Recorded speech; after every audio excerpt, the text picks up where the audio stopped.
Muy buenos días, estamos al aire iniciando una nueva transmisión de Ni Tan Sola por Holística Radio.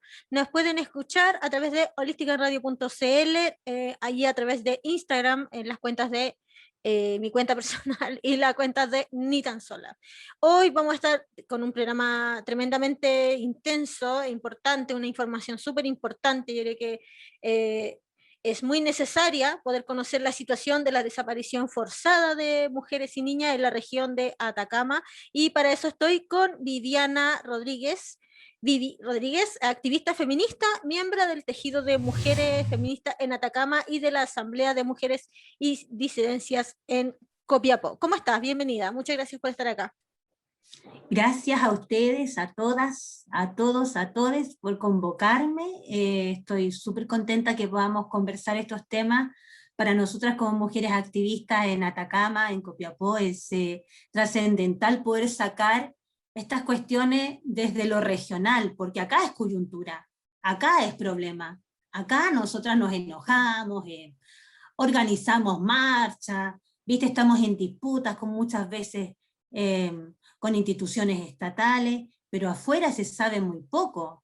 Sí. Entonces, creo que nos den la oportunidad mayormente para poder difundir y también visibilizar estas violencias que nos aquejan en nuestro territorio, en nuestra territoria, es sumamente importante para nosotras, así que muchas gracias, Elisa Monti, por invitarnos. La necesidad también de descentralizar las luchas feministas en este país, donde todo está tan centralizado. Queremos invitarles a comentar, a participar, mandando un comentario al más 569-75-111-852. Lo primero que quería preguntarte, bueno, es por la situación que se vive hoy, ya que hay hartos casos, ¿no? Hay hartos casos de desaparición forzada de mujeres y adolescentes, eh, y esto nos viene a recordar un poco la situación también con la desidia del Estado, ¿no? La inoperancia o la falta de diligencia, la falta de compromiso en las indagaciones, o la falta de perspectiva de género en las indagaciones, y un montón de factores que van interactuando para que hoy exista una situación sumamente alarmante en la región de Atacama. ¿Cuántos son los casos que hay en este momento? Que están tanto en investigación como los que finalmente el Estado en verdad ya no investiga, porque se da por responsabilidad, como que se responsabiliza, ¿no?, de que se fueron por su voluntad o qué sé yo. Para más o menos que la gente entienda, quienes nos están escuchando, a quienes saludo también, a Javo, a Andy Brava, a toda la gente que nos está viendo a través de Instagram, y a quienes nos escuchan a través de holisticaradio.cl, para que puedan entender a qué nos referimos cuando decimos desaparición forzada de mujeres y niñas en Atacama, porque se puede pensar que son, por ejemplo, la desaparición forzada por temas donde están involucradas, por ejemplo, la Fuerza Armada, y no estamos hablando de eso. Súper. Mira, nosotras llevamos un conteo sobre los casos y decir que esto no es un tema nuevo en Atacama. Contamos, por ejemplo, con un caso en el año 2012 de Fernanda Cortés, quien es asesinada, violada y encontrada en un basural en las cercanías de una ciudad que se llama Diego de Almagro, ¿sí? Hasta la actualidad ese caso se había cerrado, y en base a las constantes diligencias que hizo la familia y las orgas feministas de esa territoria, se reabre el caso y se asigna un nuevo fiscal. Tenemos otro caso que es Marta Bustos, ¿sí?, que también en Huasco, en otra localidad que también es de Atacama, ella es encontrada semienterrada, descuartizada y cubierta con cal, y son unas vecinas de ese sector quienes la encuentran, y también desaparecida y encontrada en esas condiciones. Culpables no hay, al igual que con Fernanda. Y también decir que en ese caso particular de Marta Bustos hay una denuncia sobre el médico del servicio médico legal que le hace la autopsia a Marta Bustos, que tiempo después termina siendo procesado por un caso de tráfico de órganos, ¿sí? Entonces el caso de Marta Bustos es un caso que está abierto y todavía no hay culpables, ¿sí? Eso fue en el 2016. 2018, Tania Ciares, una joven copiapina de 14 años, se va de su casa, de su abuela, ¿cierto? Sale de la casa de su abuela para nunca más regresar. Tenemos en 2019 el caso de Catalina Álvarez, que se cumple hoy, se cumplió el 23 de junio, 2 años de desaparición. Ahí tenemos el caso del psicópata de Paipote, que se denomina que es Hugo Pastén, un tipo que a la par está hoy siendo, está en la cárcel de La Serena. Sin embargo, actualmente se cierra el caso de Catalina, lamentablemente sin su cuerpo, el 28 de julio, porque también Pastén está siendo procesado por el asesinato de la mujer trans Susi Montalbán, y también él incendia su casa, o sea, no solo la asesina, sino que también quema su casa, un poco para poder quemar las evidencias. Y a la par tuvimos otro caso de desaparición también, ese mismo año, el 2019, que fue una mujer boliviana, una joven boliviana, ¿sí? Y que ella precisamente encuentran los restos de su cuerpo quemado en un pique minero, y no lo encuentra la policía de investigaciones, lo encuentra una geóloga que precisamente andaba haciendo trabajos en esa zona. Entonces no es uno, dos casos, y por último ya termino diciendo el caso de Tiare Tiare Elgueda, que es recién el año pasado, el 2 de noviembre, que también ella viaja de Copiapó a Caldera, que será más o menos un trayecto de 60 kilómetros, ¿ah? Y precisamente no llega a destino. Y tampoco hay hasta la actualidad, ¿viste alguna certeza de qué pasó con ella? ¿Sí? ¿Y cuál es lo común que tienen estos 6, 7 casos de mujeres que te estoy contando, que en 10 años, y que son, vuelvo a decir, mujeres que se han reclamado sus cuerpos, mujeres donde sus familias han exigido la justicia, las organizaciones feministas hemos estado muy implicadas también en esta injusticia patriarcal que nos abunda, yo siempre digo, en esta territoria en la más profunda impunidad, ¿viste? Pero finalmente, ¿qué es lo común que tienen estos casos que nosotras hemos analizado y visualizado? Es precisamente la desidia, la inoperancia, la inacción que están teniendo hoy la policía de investigaciones, ¿sí? Las pericias que hacen muchas veces carabineros, la capacidad de respuesta que tiene, los oídos sordos, esta capacidad de no ver también de las autoridades regionales, comunales, bueno, y Fiscalía, por supuesto, que pese a tener esta gran cantidad y ser, yo diría, tener la gran responsabilidad de buscar a estas mujeres, de poder finalmente dar tranquilidad a las familias, cuestiones que, por supuesto, en sus indagaciones no lo han hecho. Claro. Sí, sí, en ese contexto es que se levanta una alerta feminista en toda la región de Atacama, bajo la consigna que Atacama no es territorio seguro para las mujeres ni las niñas, y ahí empiezan como a exigir, ¿no? Porque hay, lo que se ve no es que estén en el olvido, digamos, de sus comunidades, de su familia, de ese acuerpamiento feminista, sino que lo que falta ahí es la actuancia de los entes gubernamentales, de los operadores de justicia, que no tienen, por ejemplo, que no están formados en una perspectiva de género, que todavía ocurre, que aún se sorprende, ¿no? Todavía ocurre que cuando una mujer va a denunciar la desaparición de su hija, le dicen, ah, debe estar con el pololo, señora, o se fue, o como ocurrió también en Alto Hospicio entre los años de 1998 y 2001, cuando teníamos a Jorge Burgos diciendo que se habían ido a ejercer prostitución a Valparaíso. Esos sesgos que son sesgos de género, que son sesgos patriarcales, que son, son puras concepciones machistas, ¿no?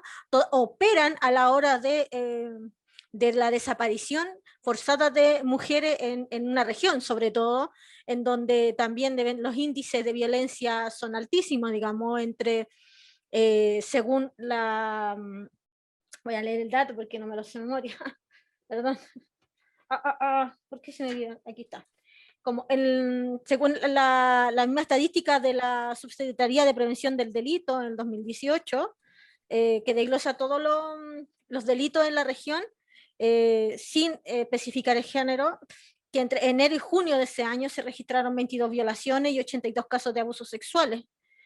Y eso es altísimo, digamos. No es que en Atacama ocurra más, digamos. Yo no podría caer en ese, yo siento que ese sería un estereotipo, digamos, como decir que en las regiones hay más violencia, digamos, que no se investiga. Y creo que esa es como lo que yo, no sé si ahí tú me corriges, digamos, desde vivir allá.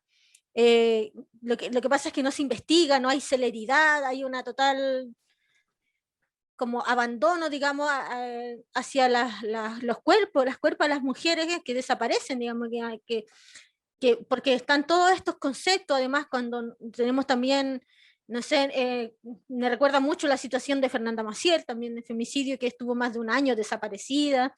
Se hizo todo un espectáculo a través de los medios que tampoco colaboran, digamos, porque generan todos estos estereotipos, responsabilizan a las víctimas. ¿Qué es lo que haría falta, digamos? ¿Cuáles son? Porque yo leí que había un compromiso de una comisión especial investigadora. ¿Qué ha pasado, por ejemplo, en relación a esas cosas desde que se empiezan a organizar y a exigir mayor experiencia, mayores diligencias? ¿Qué pasa con la fiscalía, digamos, en términos investigativos? A ver, como para poder dar un poco más de contexto quizá, especialmente para las y les que no conocen esta zona, la región de Atacama es una zona que está en la zona norte del país, ¿sí? Y es una zona profundamente minera, enraizada en la cultura minera. Por lo tanto, de alguna manera estas zonas son zonas de sacrificio, ¿sí? Estas zonas son zonas con una profunda crisis socioambiental, una crisis hídrica profunda. Contamos con un río que no lleva agua en su cauce. Para las personas que son sureñas es casi imposible pensar un río que no tenga agua. Bueno, acá sí pasa. Y tiene que ver con estas lógicas extractivistas que invaden este territorio, ¿sí? Desde Cordillera Mar, y también tiene que ver con el cambio de uso de suelo, que tiene que ver también con las faenas agrícolas, ¿sí? Aquí se cambia el sistema agroindustrial, se reemplaza esta agricultura tradicional que aquí era muy común, estoy diciendo en la década del 80, cuando se cambia finalmente el modelo económico. Y aquí vemos cómo impacta finalmente estos cambios económicos en un territorio como este, en un territorio que está anclado en pleno desierto de Atacama, donde una localidad a otra es mucha distancia, ¿sí? Cuando hablo de mucha distancia, estoy hablando aproximadamente una distancia, por ejemplo, Copiapó está casi a 5 horas de La Serena, y de Antofagasta estará como a 8 horas, ¿sí? Y lo demás son ciudades pequeñas, ¿sí? Cuando te hablo de Diego de Almagro, Huasco, Copiapó, son ciudades que no superan los 200.000 habitantes. Desde esa misma lógica, ¿sí? Yo siempre digo, Copiapó apenas aparece en las noticias cuando se da el tiempo, ¿viste? Porque si no, Claro. no aparece. Y cuando se hace conocido Copiapó, con los 33 mineros, ¿cierto? Porque para otra cosa tampoco es que aparece como una gran ciudad cosmopolita, a eso voy, ¿sí? Entonces, desde esta ciudad, que es una ciudad de estilo campamento, es una ciudad donde van y vienen y transitan, ¿sí? Mucha gente no se queda, mucha gente se va. También decimos que estos territorios son zonas de sacrificio de la misma manera que nuestras vidas también lo son, ¿sí? Somos mujeres en sacrificio, ¿sí? Porque en estas zonas se agudizan precisamente el machismo, el acoso sexual callejero. De alguna manera también hemos visto, y desde el diagnóstico que hacemos todas nosotras en esta territoria, y nos hemos reunido a hacerlo, a conversar sobre eso, la violación hacia las niñas, ¿sí? Para convertirlas en mujeres es una práctica muy habitual.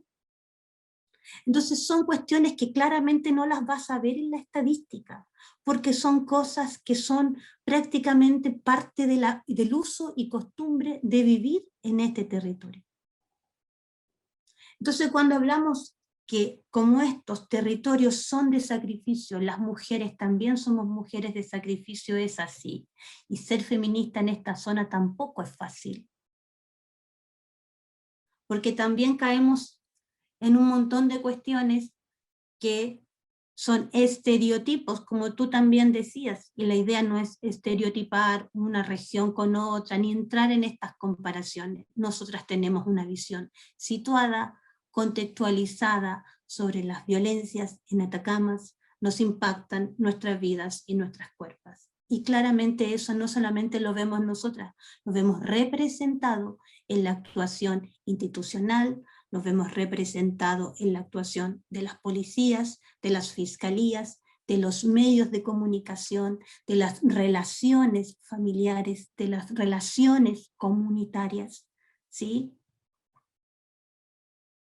Por ahí yo diría como para dar un anclaje Sí, me parece contextual, ¿viste? súper relevante esa contextualización de donde se cruzan efectivamente toda la violencia extractivista que llama profundamente la atención, que ocurre, ¿no?, en territorios que generan mucha riqueza, pero que a nivel local generan un impacto de precarización importante, y la precarización, esa precarización económica, social, la devastación de los territorios, precariza y agudiza las violencias, precariza aún más la existencia y agudiza las violencias patriarcales, porque finalmente quienes también sostienen, ¿no?, la vida son las mujeres, y cuando esa vida está precarizada, la vida de las mujeres está precarizada.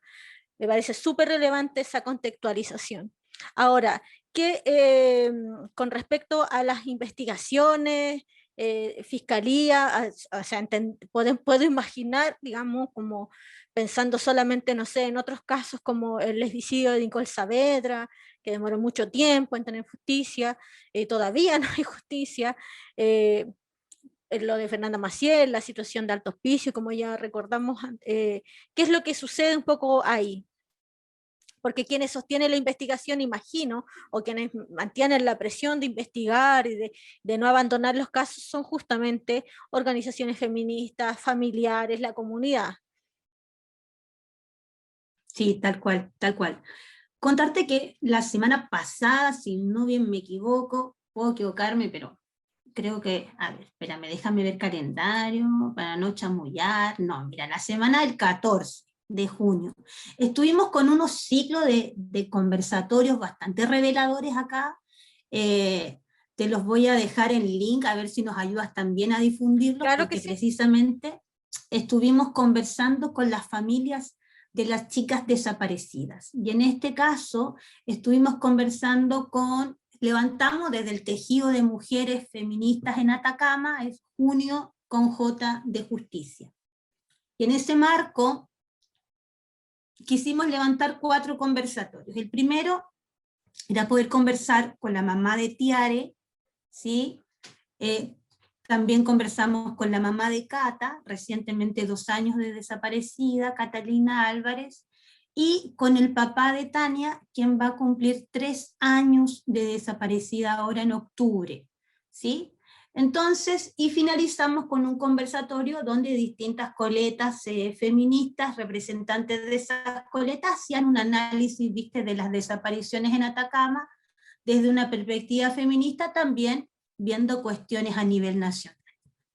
¿Qué hicimos en ese espacio? Por ejemplo, estuvimos conversando con la mamá de Tiare, donde al final terminamos haciendo una especie que nos contara cómo fue el día de su desaparición, cómo ha sido el proceso, cómo han respondido allí, ya sea la Fiscalía, ya sea la PDI, ya sea Carabineros y Cernamej, ¿sí? Que son las instituciones públicas que de alguna manera son responsables y competentes de generar diligencias, apoyos jurídicos, psicológicos, sociales, qué sé yo, ¿verdad?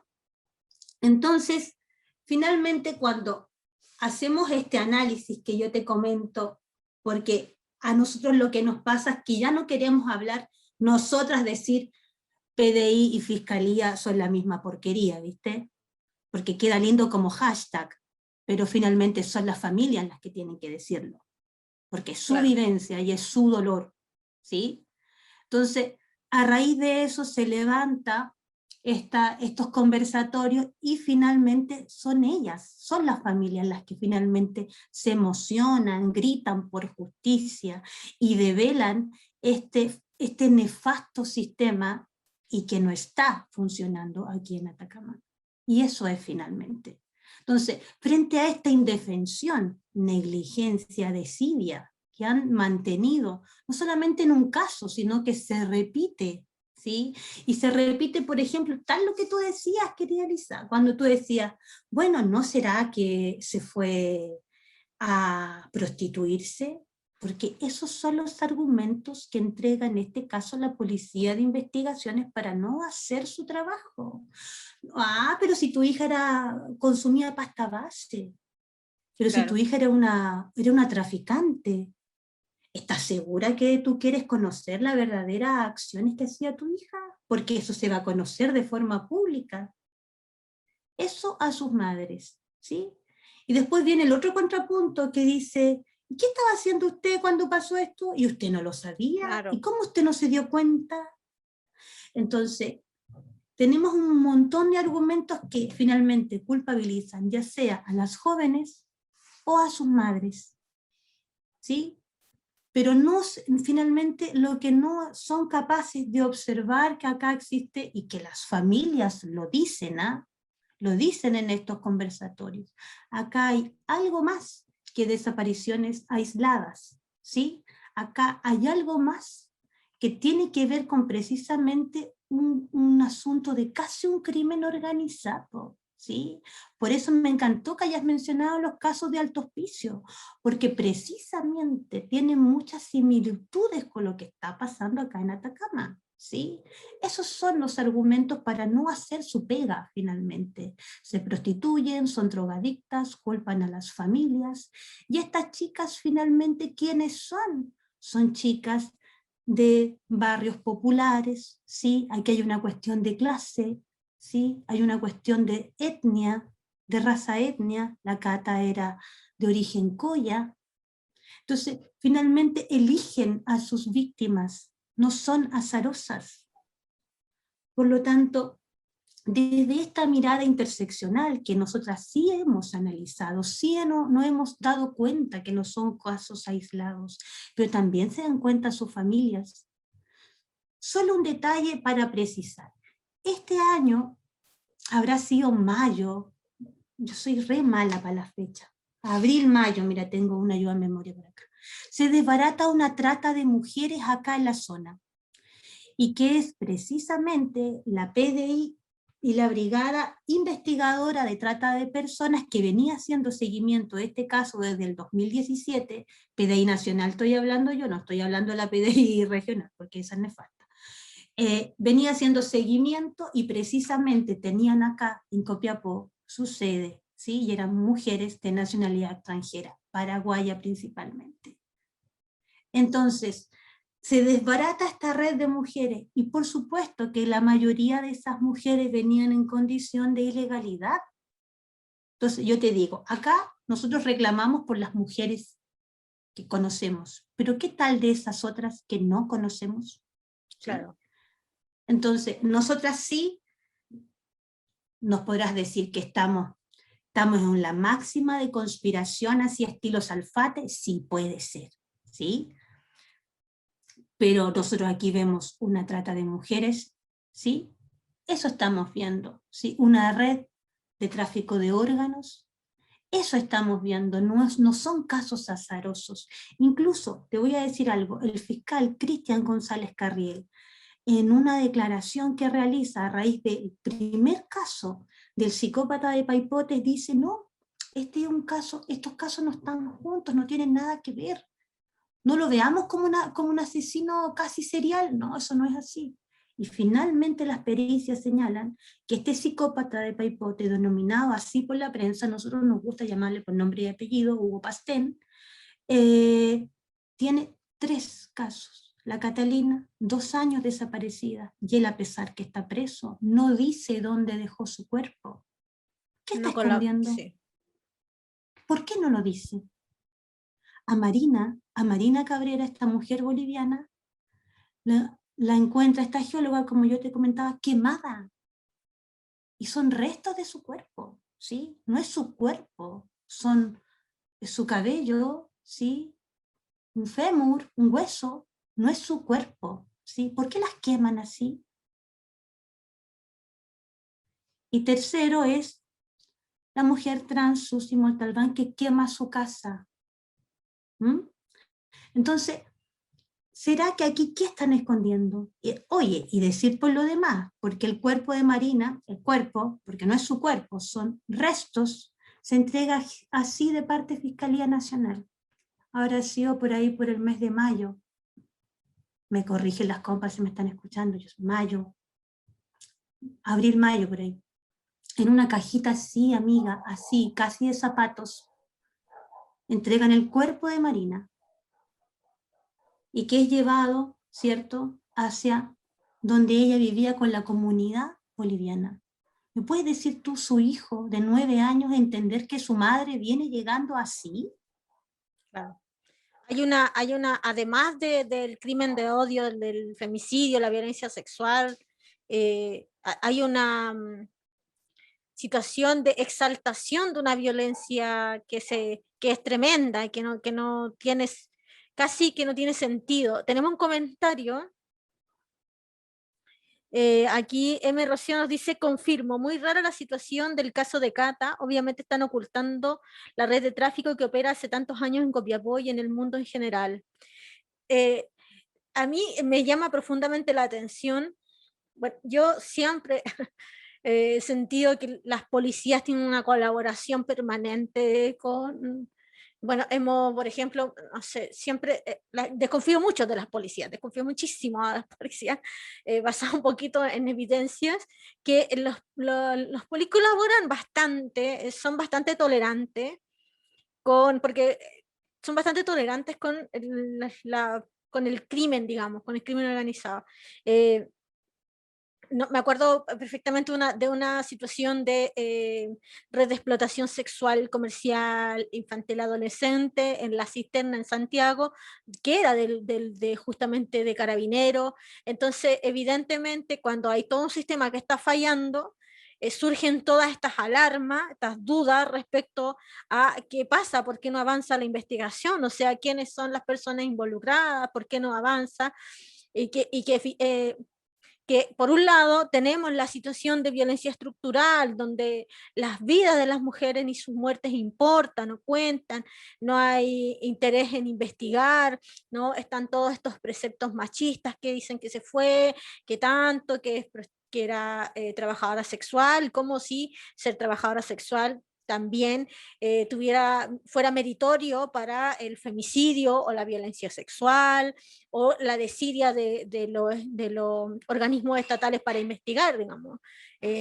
O que también ser una mujer que consume pasta base, estar en situación de drogadicción, tampoco ninguna mujer, digamos, en ninguna situación, ni la más, comillas, decente, ni la señora que trabaja, ni la que nunca salió de su casa, y tanto como la que ejerce el comercio sexual, deberíamos ser víctimas de la violencia machista, patriarcal y menos de parte de la violencia, el poco interés del Estado en proteger los derechos humanos de las mujeres y las niñas, digamos.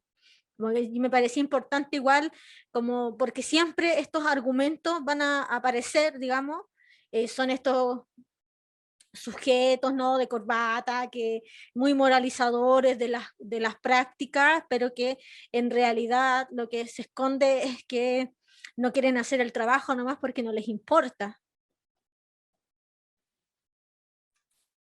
Tal cual, tal cual. Así es, así lo vivimos. Nosotros siempre decimos que estas violencias impactan en las cotidianidades, ¿viste? Porque está tan naturalizada tantas cosas, querida mía, que a nosotros nos impacta, por ejemplo, la cantidad de casos de abuso sexual y violencia, violaciones que recibimos, ¿sí? Y muchos de ellos no denuncian, porque este mismo sistema acá es nefasto. ¿Para qué te vas a exponer en contar tu historia una y otra vez? ¿Sí? Si finalmente, cuando lo haces, esos casos quedan en nada. Y te lo digo así, contándote solo un ejemplo. Acá tenemos el caso de un caso de un tipo violador que violó a 7 mujeres, y entre ellas una menor de edad. ¿Me creerás tú que una de las chicas lo denuncia?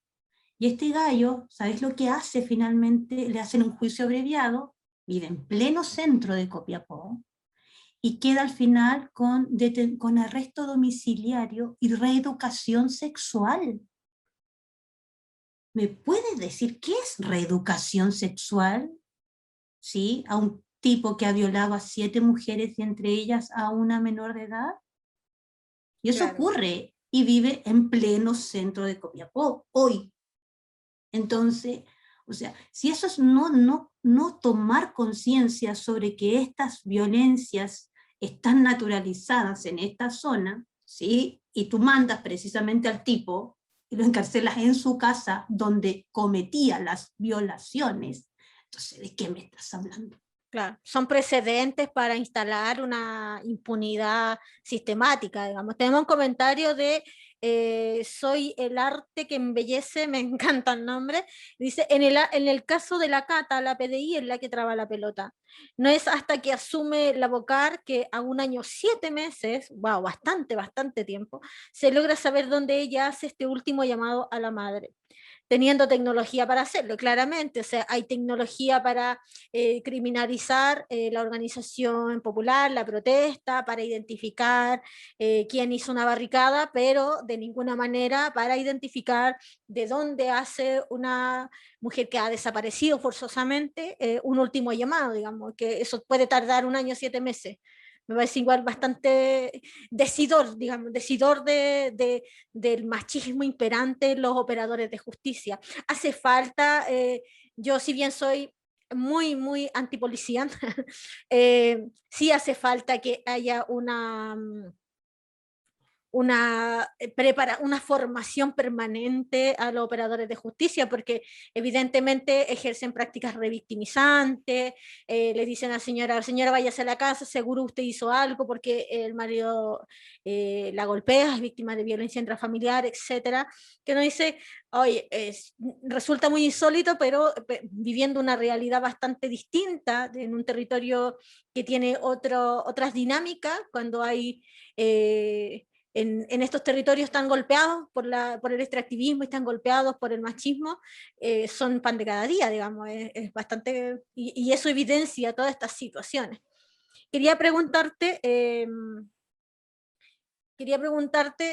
sobre qué esperarían ahora en este momento de que ocurriera con respecto principalmente cómo se podría presionar, digamos, además de la visibilización, de la lucha conjunta, de visibilizar lo que está pasando, qué acciones hay para poder presionar a que ocurra algo más, digamos? ¿Qué pasa con el Segname allá, con el Cernam allá? Eso también es una pregunta que me está surgiendo en este momento. A ver, primero contarte lo de Cernamej, de ahí abordo la otra pregunta. Cernamej en este sentido tenemos y en general lo hemos visto así, un completo abandono de deberes, de que yo diría que no sé si no dan abasto en temas profesionales ¿sí? O simplemente para nosotras no están haciendo la pega, ¿sí? Nosotros tenemos un montón de casos, un montón de mujeres, y en particular en el tema de las desapariciones, donde no están presentes. Yo diría que la excepción es el caso de Catalina Álvarez, junto con su madre, con Jimena, donde ahí sí ella misma lo establece, que ha recibido apoyo de parte de la abogada de Cernamej.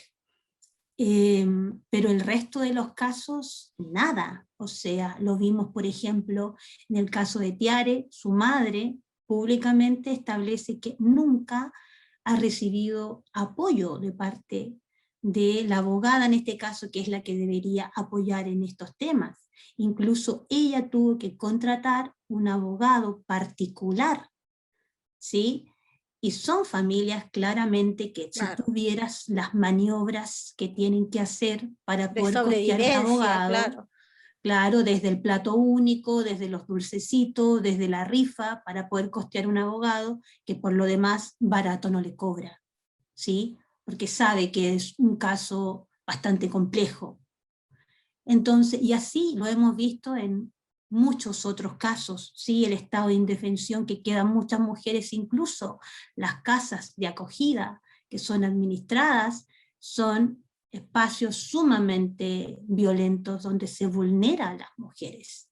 Entonces, ahí tenemos, y nosotros lo hemos pedido más de una vez, que efectivamente la renuncia de la directora regional de Cernamej, porque creemos que la pega le quedó grande, ¿sí? Como dirían en el sur, le quedó grande el poncho, Claro. ¿sí? Entonces, no, acá ningún tipo de apoyo con respecto a Cernamej y la pega que tiene que hacer acá, nada. Eso por un lado. Y con respecto a las acciones que me preguntabas, Elisa querida, decir que nosotras desde hace muchos años que estamos en esto, hay una historia sobre el tema de las violencias y el trabajo, yo diría que el trabajo principal que hacen las orgas y han hecho las orgas en este territorio es el tema de la visibilización de las violencias. Allí yo creo que incluso hay muchas historias de organizaciones de mujeres feministas que hoy ya no están vigentes, pero que han llevado un trabajo muy, muy férreo, ¿sí? Y ahí también reconocerlas a ellas también, desde esos trabajos, desde la década del 90, desde la década del 2000, ¿sí? Nosotras hoy en la actualidad organizadas desde el tejido, vamos a seguir trabajando estos temas a nivel territorial, y eso para nosotras es importante, porque cuando levantamos el hashtag Atacama no es un territorio seguro para las mujeres, queremos hacer un trabajo a conciencia y demostrar al resto, no solamente a la institucionalidad, sino también tomar las conciencias a nivel contextual de que eso es así. Sí, entonces ahí hemos hecho un trabajo súper de hormiguita. Primero levantamos una grupa por Facebook que se llama Memoria Feminista en Atacama. Y ahí lo que hace es rescatar y relevar la memoria de las mujeres que han sido asesinadas, ¿sí? En esta zona. Nosotros tenemos el registro que hace, ¿cierto? La red de violencia contra las mujeres, esta red nacional que más o menos la toma desde el año 2010, creo, si no me equivoco. Y ahí tiene un barrido de casos en Atacama. Nosotros hemos hecho una pega de poder levantar nuestro propio número, ¿sí? Y decir que tenemos alrededor de 50 mujeres asesinadas, ¿sí? Hasta la fecha, y nos siguen llegando más, se comunican con nosotras, nos dicen, mira Vivi, mira Roma, mira Connie, que son las compas que administramos ese espacio con mucho cariño también y mucho respeto hacia la memoria de esas mujeres asesinadas en la impunidad, y la mayoría son casos que no han tenido solución, ¿sí? Son casos que no son mujeres y cuerpos que no importan. Eh, entonces ahí nos hemos dado cuenta que también hay harto que mostrar, y en ese espacio muchas mujeres han contado también sus propios casos de sus familias, de sus amigas, de yo conocí una mujer una vez que tal cosa, y para nosotras ese ejercicio de memoria es fundamental. Partamos por ahí. Segundo, también creemos apoyar las acciones que las mismas familias implicadas en estos casos van a levantar. En este caso, por ejemplo, la mamá de Tiare, ¿sí?, quiere enviar una carta al fiscal regional, ¿sí?, pidiendo en el fondo un sumario administrativo para el actual fiscal que es responsable de los casos de las desapariciones de mujeres, que es Cristian González Carriel, ¿sí? ¿Qué hace esta madre en su desesperación? Evelyn Acuña va a Santiago con su cartel, se pone afuera de la Moneda, ¿sí? A nosotros se nos partió el corazón, ¿viste? Porque son medidas desesperadas que no tienen planificación ni nada. Fue cuando cumplió 7 meses, ahora el 2 de junio, y bueno, y ahí surge esta idea de poder levantar una carta al fiscal nacional para visibilizar y mostrar, porque creemos que una de las acciones fundamentales para nosotras es poder sacar estos temas de este espacio, ¿viste? Porque en lo regional lo sabemos, ¿sí? En lo regional lo sabemos. Por ejemplo, así, solo un ejemplo, el 23 de junio organizamos un acuerpamiento feminista que se llama Los 2 años de desaparición de Catalina. Ahí hicimos un espacio en la Plaza de la Resistencia, ex Plaza de Armas de Copiapó, donde finalmente nos acuerpamos y nos reunimos con Jimena, la mamá de Catalina, donde pudimos visibilizar, mostrar a la comunidad que estos 2 años de Catalina son 2 años de impunidad. Sí. Entonces, finalmente en ese espacio, ¿cierto? Después hicimos una marcha, que fue casi una marcha, yo te digo, de puro aguante, amiga, porque más encima ese día llueve en Copiapó. Y te podrás imaginar que acá no llueve nunca. Claro, lo que lloverá, significa. Lo que significa que nosotros decíamos aquí, los cielos piden justicia, ¿viste? Llueve, está casi desde lo simbólico.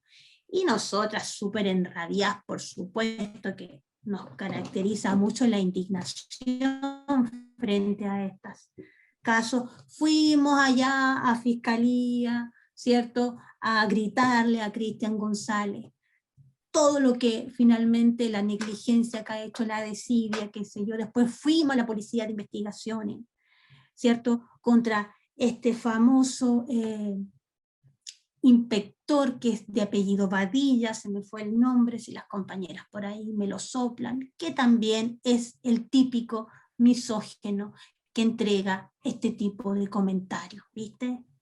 Ay, que se fue por allá a prostituir, ay, que yo la vi, no, si yo creo que está viva, qué sé yo, comentarios que no tienen ninguna base investigativa, te das cuenta, hay un montón de prejuicio y misoginia y todo lo que te puedas imaginar.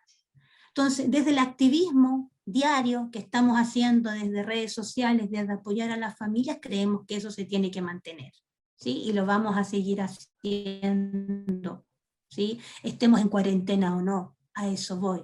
Además viene una cuarentena también. Que es súper importante, porque imagino que impacta aún más, ¿no?, en los tiempos de investigación, porque además está todo medio parado, están enfrentando la pandemia, imagino, con una doble precarización, con mucha, todo se agudiza, toda la violencia se agudiza, todo el sistema que no funciona aún funciona peor, digamos. Un comentario de M. Rocío, y dice: Copiapó es una ciudad demasiado violenta para con el género femenino y creo que está demasiado invisibilizado también, y eso potencia que se perpetúe la violencia en la mayoría de los espacios. Exactamente, tú me dices que no es solo la violencia en el espacio público, digamos, a través del acoso sexual callejero, sino que es en todos los espacios, digamos, donde se replica la violencia contra las mujeres en un territorio, además, atravesado fuertemente por, como tú decías, el extractivismo, la crisis hídrica, el empobrecimiento, la precarización laboral y un largo etcétera, que van aún más haciendo mucho más complejo la situación. Sí. Totalmente. Nosotros tampoco, y creemos que también es una de las cuestiones que hemos pulsado como Orgas también. Fernando Badilla y Félix Vega, aquí nos dicen quienes nos están escuchando. Gracias, gracias. Por Agradecemos eso la yo, interacción, nos pueden mandar un audio, un comentario, una pregunta, al más gracias, compitas. 569-75-111-852, lo repito, más 569-75-111-852, agradecerles ahí la interacción, es súper importante escuchar, leer sus comentarios, también tenemos gracias por hablar y visibilizar estos temas Clauche Chiriburu, nos dicen. Sí. Saludos a todas las que nos escuchan, por supuesto. Muchas gracias. Y Muchas llamarlas gracias. también a visibilizar a través de sus redes sociales, a través de sus organizaciones, decirle, compañera, qué posición tenemos respecto a la desaparición forzada de mujeres y niñas en la región de Atacama, cómo lo vemos desde nuestro territorio, está pasando también en nuestro territorio, creo que eso es súper importante.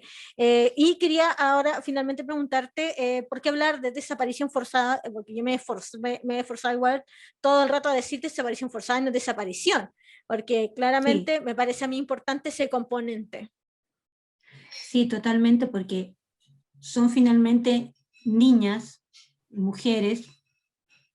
Una de ellas, por ejemplo, desapareció o finalmente fue raptada, ¿verdad? Porque hablamos de contra su voluntad cuando tenía 14 años, ¿sí? Cata, 16 años, ¿sí? Estamos hablando de adolescentes, de niñas, ¿sí? Que no es que se van de casa a prostituirse, ¿sí? Ellas finalmente son raptadas, secuestradas, ¿sí? Por ejemplo, con respecto al caso de Catalina, esta joven va a una fiesta con sus amigos y cuando toma un colectivo de regreso es que el colectivero que la toma es Hugo Pastén, este psicópata de Paipote, ¿sí? Y este tipo, según su propia declaración, él establece que él la secuestra, la rapta para llevarla a su casa. Y en esos forcejeos la chica se tira del colectivo y se golpea en la cabeza. Y allí fallece. Esa es la declaración que él da. Sin embargo, no dice dónde está su cuerpo, ni Claro. qué hizo con ella.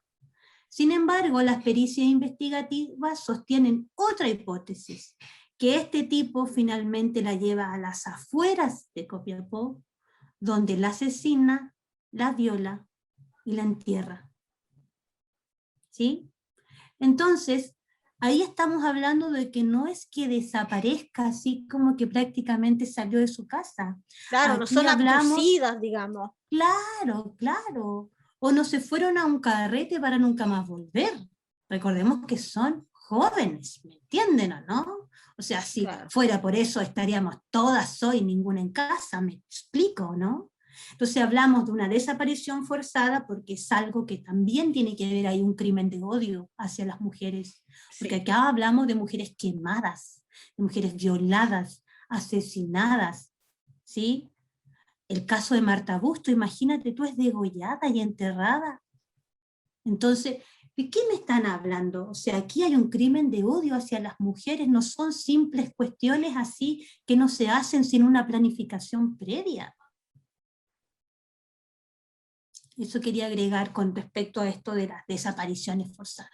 Y lo otro que quería agregar, antes que se me vaya, y antes que se me vaya el tiempo, que por supuesto hay una especie de...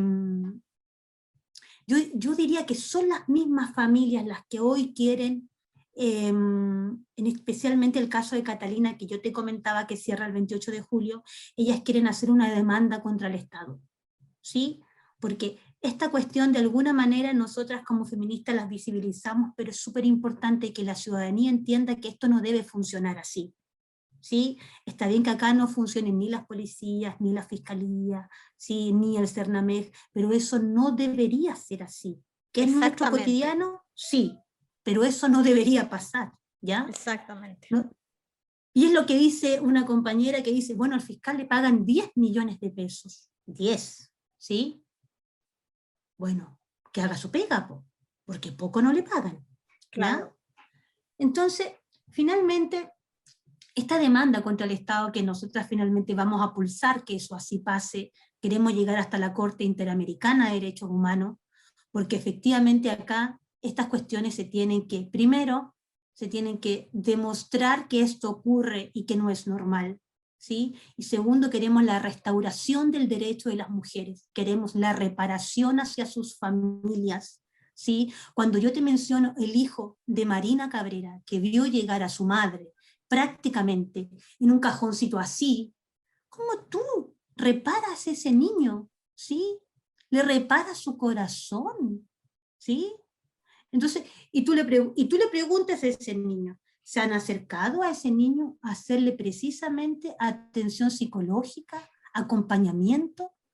Yo te puedo asegurar que no, porque no importa, porque no importamos, ¿sí? No importan ni las mujeres ni sus familias, porque acá hay una cuestión interseccional de clase, de nacionalidad, ¿sí? De género, de raza, etnia, porque no importamos, porque finalmente nuestros cuerpos también son sacrificables, al igual que nuestro territorio.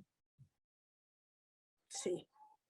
Sí, esa demanda, bueno, cuando ojalá llegue a ocurrir y que dé algún fruto, digamos, yo diría que hay que agotar igual los mecanismos porque finalmente una tiene mucha distancia con la institucionalidad, pero existe y debería hacer su trabajo, digamos, debería poder hacer lo mínimo que es garantizar, ¿no? Resguardar los derechos humanos de las mujeres, digamos, la violencia contra las mujeres y las niñas no es un flagelo, no es es una problemática social que se repite en todos los espacios y por lo tanto es responsabilidad del Estado de generar las políticas públicas necesarias, ya sea a través de leyes, ya sea a través de programas. El CERNAM debe hacer su trabajo, el CERNAM debe hacer su trabajo.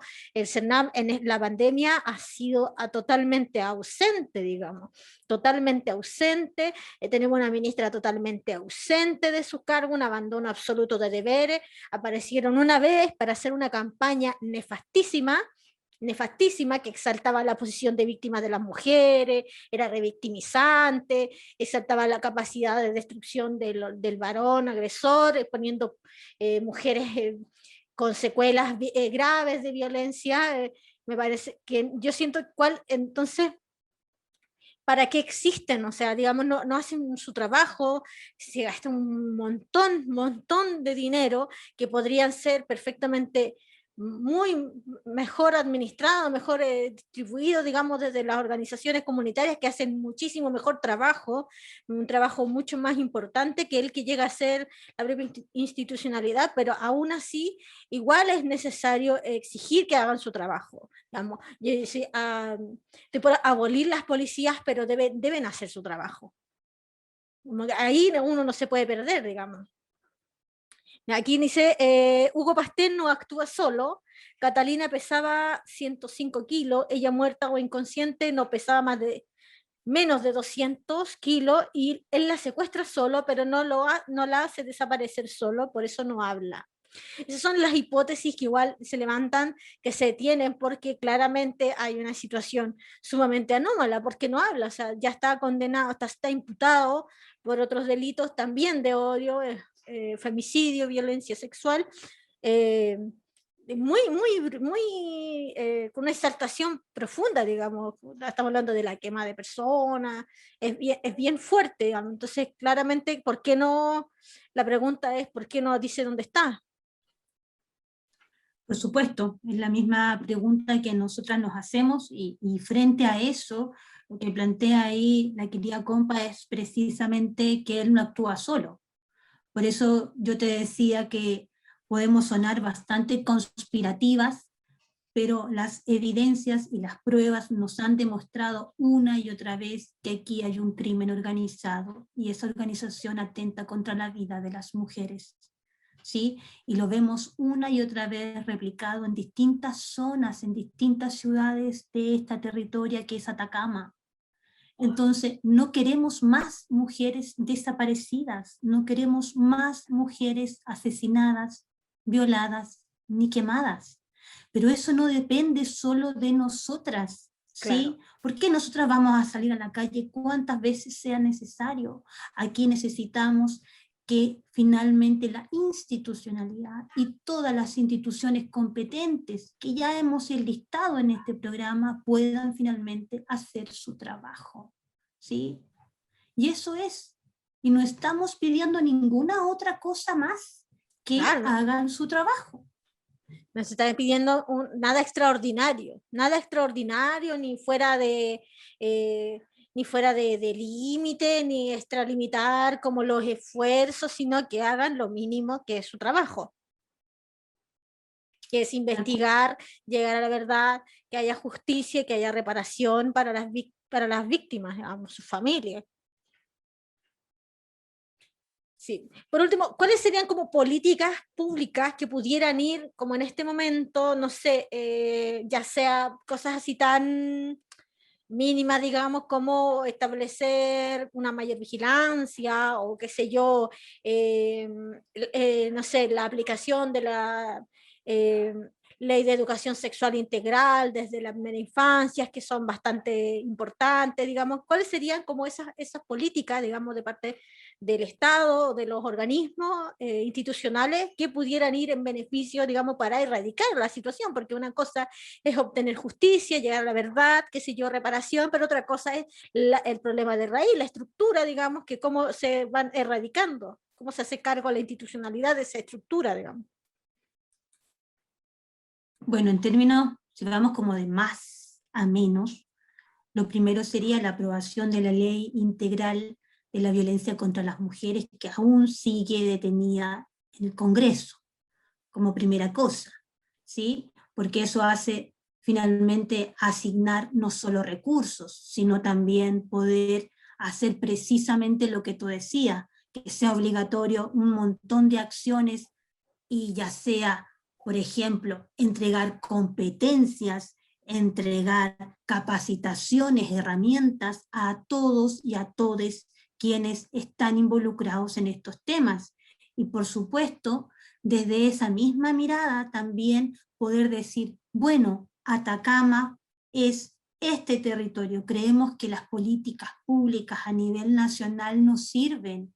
Cada violencia en cada territorio se manifiesta de forma situada y particular. Las violencias que nosotras vivimos acá, las que afectan a nuestras cuerpos, son distintas a las que ocurren en Santiago, son distintas a las que ocurren en Temuco, en Coyhaique, no sé si me explico. Pero entregar una gran herramienta que supuestamente va a trabajar todas las violencias de la misma forma, de la misma magnitud y el mismo impacto a nivel nacional, eso no es real, ¿sí? Y eso parte por hacer un levantamiento diagnóstico efectivo y que abarque todas las áreas de las mujeres en este territorio, en Atacama, ¿sí? Y que participemos no solamente las estadísticas, sino también las organizaciones de mujeres que hemos pulsado en esos durante años, ¿sí? Y también participen las mujeres sobrevivientes de violencia, ¿sí? Porque ellas son las que finalmente saben dónde están las carencias de este sistema.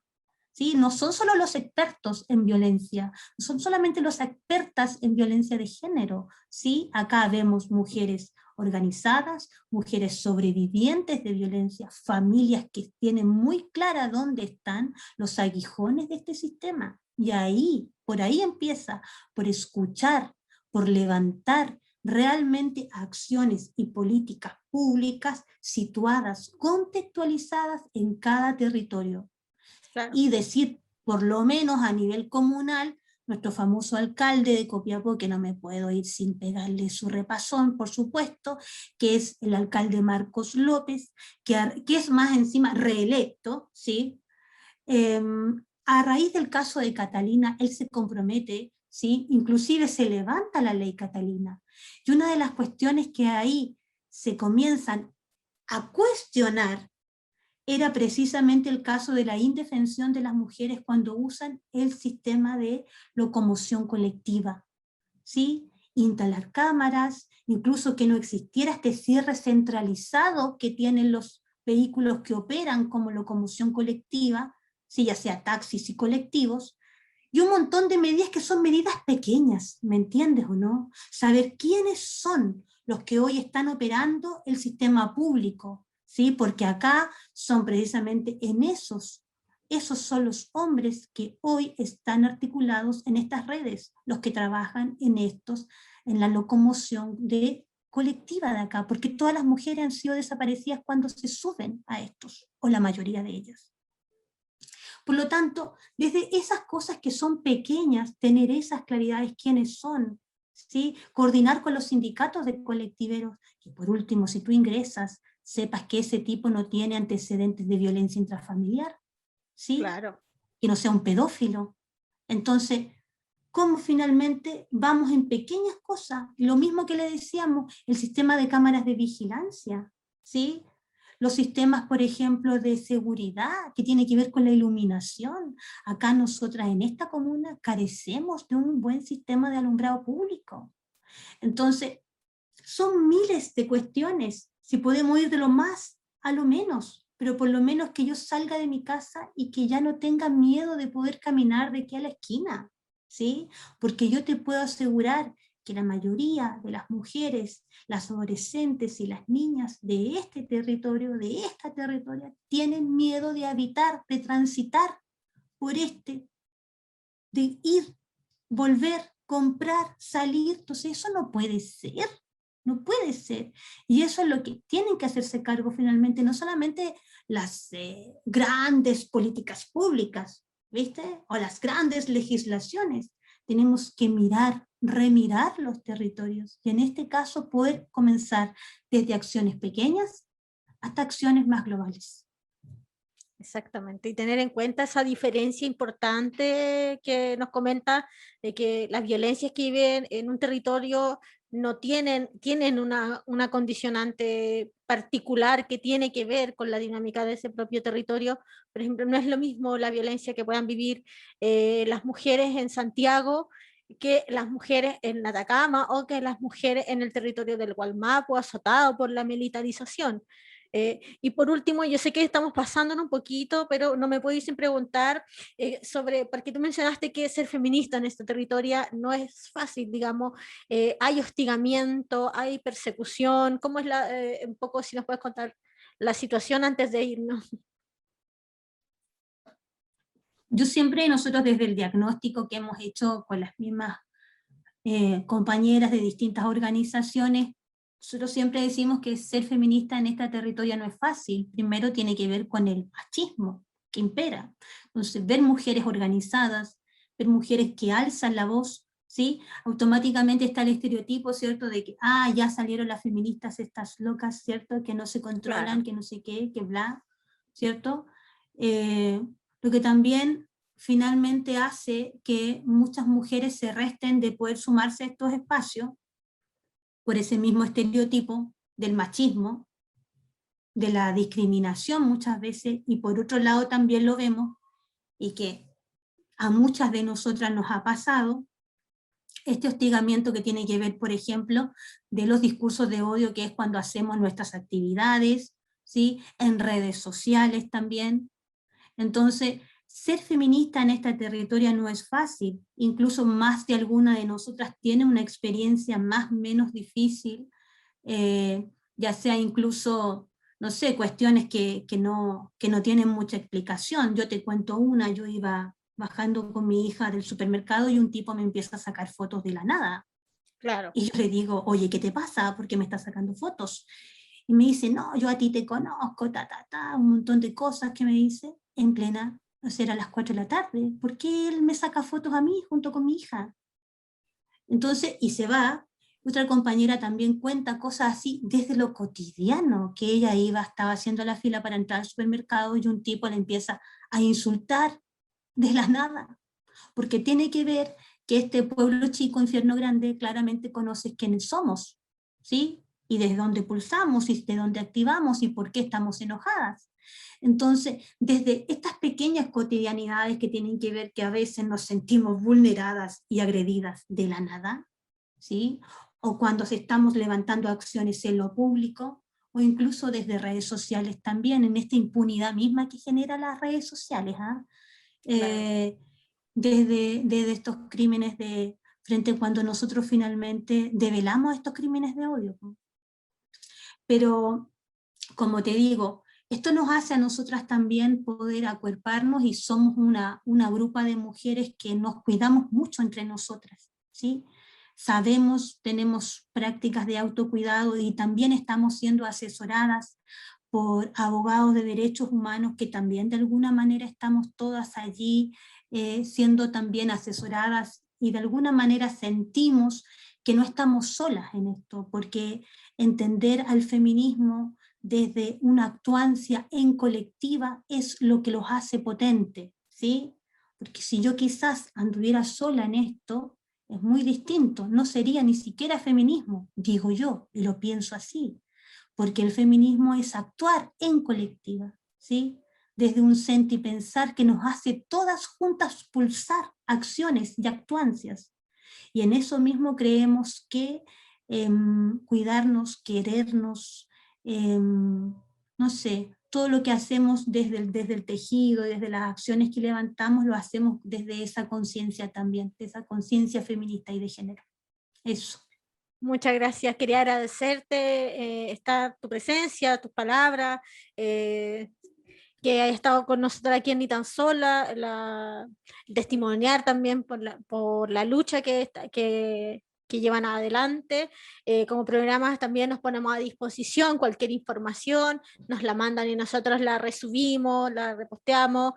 Vamos a estar también, me mandas el link para dejarlo también para que quienes nos escuchan y quieren ver esos conversatorios que mencionaste al inicio del programa, para que puedan Sí, por escuchar supuesto. también a las madres de las mujeres desaparecidas, para que estén ahí. Quiero agradecerte participar con nosotras.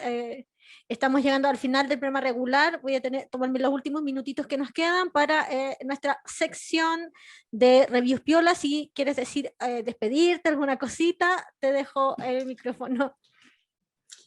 Bueno, Elisa, muchísimas gracias por la oportunidad que no solo me brindas a mí, sino también al tejido de mujeres feministas en Atacama, a la Asamblea de Mujeres y Disidencias en Copiapó, para poder develar, mostrar, visibilizar lo que ocurre acá en nuestra región y por supuesto estamos a tu disposición y a la disposición de quienes nos quieran ayudar a poder seguir visibilizando, mostrando, acuerpándonos en estas luchas feministas en nuestro territorio. Muchas gracias. Un abrazo grande.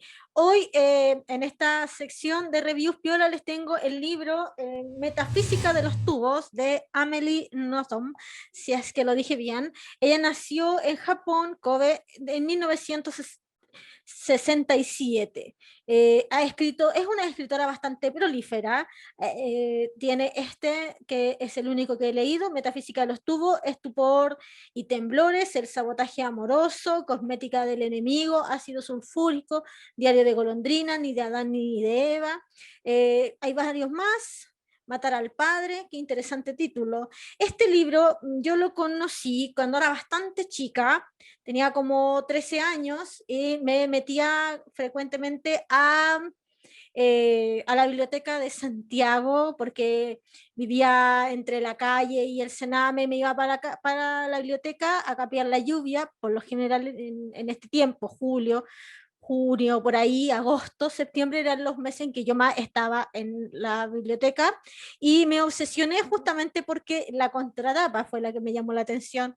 Bueno, Metafísica de los tubos es un título que bastante llama y dice, cuenta los primeros 3 años de vida de un ser obsesionado por el agua que, disconforme con su entorno, adopta la inerte forma de tubo como condición existencial. Es un libro bastante existencialista y me gusta principalmente porque es una niña la protagonista, muestra una dimensión del ser niña que se sale de esta niñez hegemónica que existe solo en la medida del juego y que es rebosante de felicidad, que que casi se les niega bastante a las niñas principalmente el pensamiento, la capacidad de filosofar.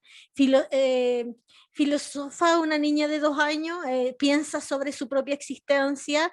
Eso es algo que me llamó profundamente la atención. El libro es bastante ácido, tiene un humor que gusta mucho, y además atraviesa bastantes esferas de la existencia, como cómo existimos, qué ratifica que existimos, el pensamiento, el movimiento, el sentir, qué ratifica nuestra existencia. Eso visto desde la posición de tubo de esta niña, también, y su relación con el placer, su relación con el dolor, en un momento el impulso al suicidio, cuando ya la existencia no tiene sentido y te ves sometida a una, a una situación horrible e indeseable, el impulso al suicidio, la relación con el agua. Es bastante bonito el libro, yo se los recomiendo, absolutamente. Es corto, es rápido, es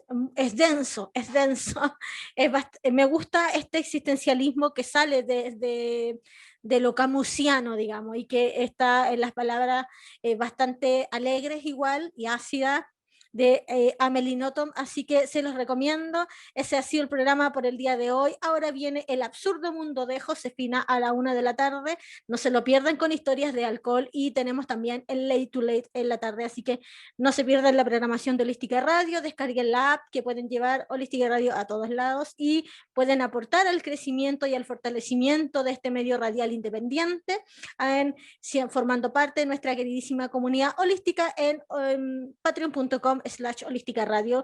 Les quiero saludar personalmente a todos quienes me mandaron un mensaje cariñoso este fin de semana, así que muchas gracias. Voy a volver pronto a Instagram, tal vez no sé, pero el programa se va a seguir haciendo, así que en esta travesía, ¿no?, de surfear el oscuro alquitrán de la depresión, me sirve mucho sus mensajes cariñosos y poder persistir, resistir haciendo este programa. Les quiero mucho, un abrazo, nos estamos escuchando. Muchas gracias, Vivi Rodríguez, por estar con nosotras. Cualquier cosa, aquí está el programa también. Pueden escuchar este programa en Spotify. Denle seguir a Spotify ahí a Ni Tan Sola, que eso siempre nos ayuda. Un abrazo, muchas gracias, Holística, nos estamos escuchando.